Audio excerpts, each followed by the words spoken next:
Joy, I'm curious, how much money do I need like now to begin the process of buying a home?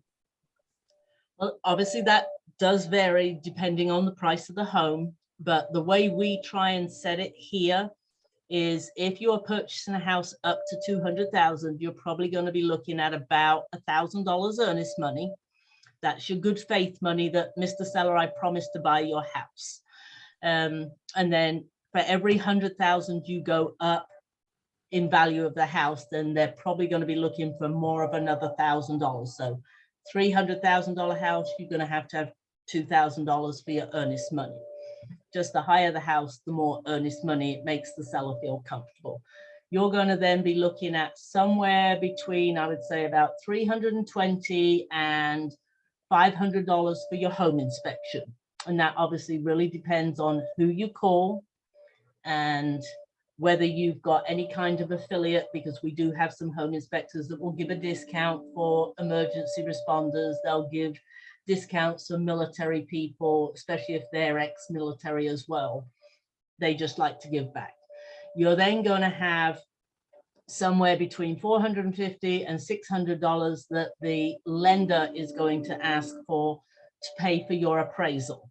Now, what we are seeing here is that most of the lenders will ask you for that on a credit card. So that doesn't always have to be liquid cash right now, but it does have to be there, you know, within the process.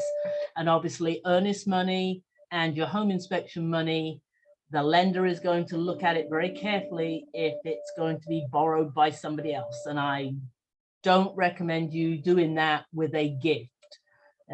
If you are going to need gift money, then that's a question you have with your lender to where they would like that gift to come into place, because that can affect how you qualify for your loan. So, but hopefully, if you've got, I would say, about $2,500 in your savings account or in your checking account, that's enough to start this process of purchasing a house.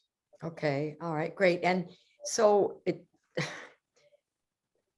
will I get like a written list to kind of know what that would be specific to my situation once we sit down and have talked?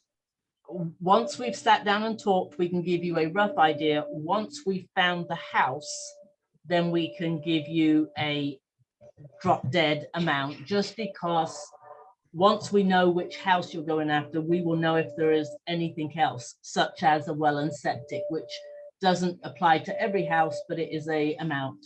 Now, most of us are good and we can usually get the seller to pay for some of those items, but you know, we need to have it in the background just in case. All right, great. Well, that gives us a really good feel for it. Thank you, Joy.